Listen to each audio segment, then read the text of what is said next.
Bab ini berfaedah bagaimana seorang investor defensif yang cenderung menghindari risiko dapat memilih saham dengan cara yang aman dan efektif. Benjamin Graham memberikan kriteria sederhana namun kuat untuk membantu investor defensif membangun portofolio yang stabil dan tahan banting. 1. Siapa itu defensive investor? Investor yang mencari keamanan daripada pertumbuhan tinggi. Fokusnya pada investasi jangka panjang dengan risiko minimal. Biasanya mereka tidak terlalu aktif memantau pasar atau membuat keputusan investasi yang sering. 2. Prinsip dasar pemilihan saham untuk defensive investor. Graham menyarankan beberapa kriteria utama yang harus diperhatikan oleh investor defensif. A. Ukuran perusahaan. Pilih perusahaan besar, large cap, dengan reputasi yang baik. Perusahaan besar cenderung lebih stabil dalam menghadapi fluktuasi pasar. B. Kondisi keuangan yang sehat. Rasio utang terhadap aset tidak boleh terlalu tinggi. Pastikan perusahaan memiliki aset liquid yang cukup untuk membayar kewajibannya. C. Stabilitas laba. Perusahaan harus menghasilkan laba positif selama 10 tahun terakhir. Hindari perusahaan dengan laba yang fluktuatif atau sering merugi. D. Riwayat dividen. Pilih perusahaan yang telah membayar dividen secara konsisten selama 20 tahun terakhir. Dividen adalah indikator stabilitas dan kemampuan perusahaan untuk menghasilkan arus kas. E. Pertumbuhan laba. Laba perusahaan harus menunjukkan tren pertumbuhan minimal 3% dalam 10 tahun terakhir. Ini mencerminkan keberlanjutan bisnis perusahaan. F. Valuasi yang wajar. Gunakan rasio price to earnings (PE) di bawah 19 dan price to book di bawah 1.5 untuk memastikan saham tidak overvalued. Diversifikasi portofolio. Defensive investor harus memiliki portofolio yang terdiri dari 10-30 saham untuk mengurangi risiko. Diversifikasi membantu melindungi portofolio dari dampak buruk kinerja satu saham. 4. Hindari saham spekulatif. Jangan tergoda untuk membeli saham yang sedang naik daun tanpa fundamental yang jelas. Fokus hanya pada perusahaan yang memenuhi semua kriteria Graham. 5. Pendekatan pasif untuk defensive investor. Graham merekomendasikan defensive investor untuk membeli saham secara teratur dengan pendekatan dollar cost averaging, membeli saham secara berkala dengan jumlah uang tetap. Strategi ini membantu mengurangi risiko membeli di harga yang terlalu tinggi. Kesimpulan Gen Z Style. Graham ngajarin lo, sebagai investor defensif, buat main aman di pasar saham. Cari perusahaan yang stabil, besar, utangnya kecil, dan rutin bagi dividen. Jangan lupa cek valuasi biar nggak beli saham mahal yang nggak sepadan. Intinya, investasi lo harus punya keamanan jangka panjang, bukan sekadar ikut hype. Stock Selection for Enterprising Investor. Bab ini membahas strategi untuk investor agresif atau enterprising investor yang bersedia melakukan lebih banyak riset dan mengambil risiko lebih besar untuk mendapatkan imbal hasil yang lebih tinggi. Graham memberikan kriteria dan pendekatan untuk memilih saham yang berpotensi menghasilkan keuntungan besar dengan tetap menjaga prinsip investasi yang cerdas. 1. Siapa itu enterprising investor? Investor yang aktif mencari peluang investasi dengan nilai lebih tinggi. Bersedia menghabiskan waktu untuk analisis mendalam dan mengambil risiko lebih besar. Tujuan utama, keuntungan yang lebih tinggi dibandingkan rata-rata pasar. Kriteria pemilihan saham untuk investor agresif. Saham undervalued. Cari saham yang dijual di bawah nilai intrinsik. Gunakan metrik seperti price to earnings (PE) rendah atau price to book (PB) di bawah rata-rata industri. B. Saham dengan katalis positif. Pilih perusahaan yang memiliki potensi perbaikan kinerja atau peluang pertumbuhan di masa depan.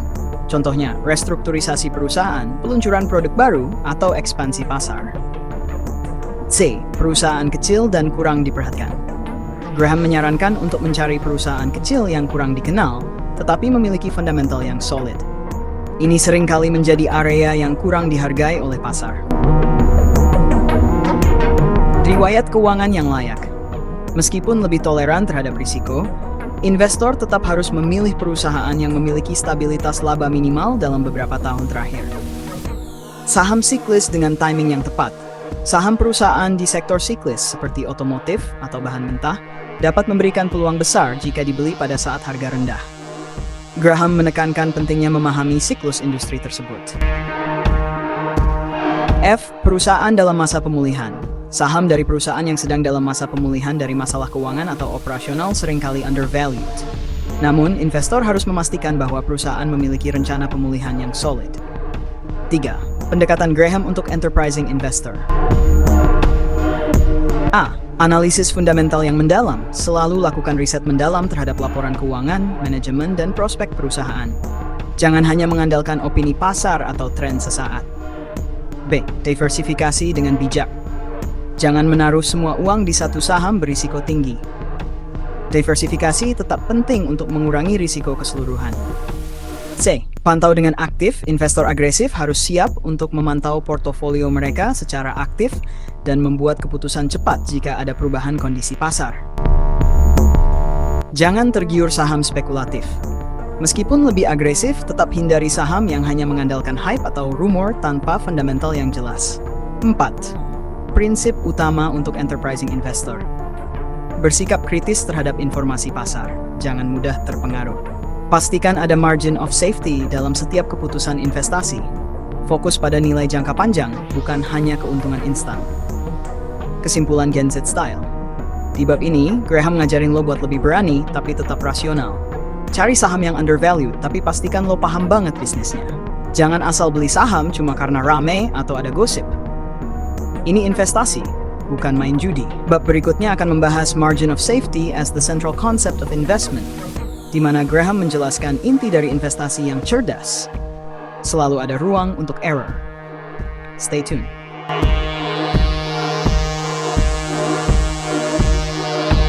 Convertible issues and warrants. Bab ini membahas instrumen keuangan seperti saham konversi, convertible issues, dan warrants yang sering menarik perhatian investor karena potensi keuntungan besar yang mereka tawarkan.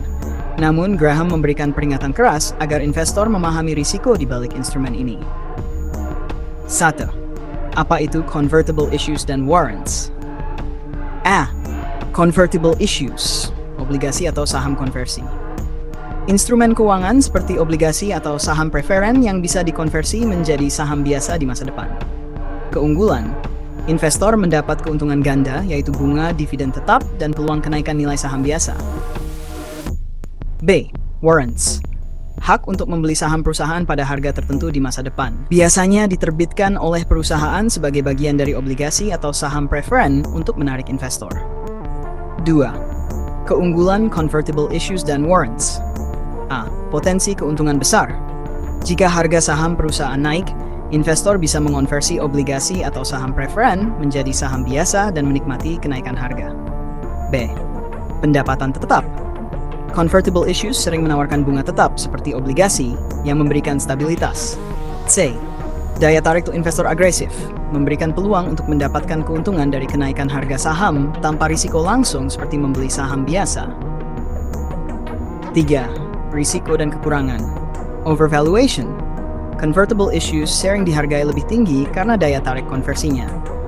Ini bisa membuat investor membayar lebih dari nilai sebenarnya. B. Dilusi saham. Ketika obligasi atau warrants dikonversi menjadi saham biasa, jumlah saham beredar meningkat, yang bisa mengurangi nilai saham yang sudah ada. C. Ketidakpastian return. Jika harga saham perusahaan tidak naik seperti yang diharapkan, investor hanya mendapat bunga dividen yang mungkin lebih rendah dibandingkan obligasi biasa. Hati-hati dengan warrants.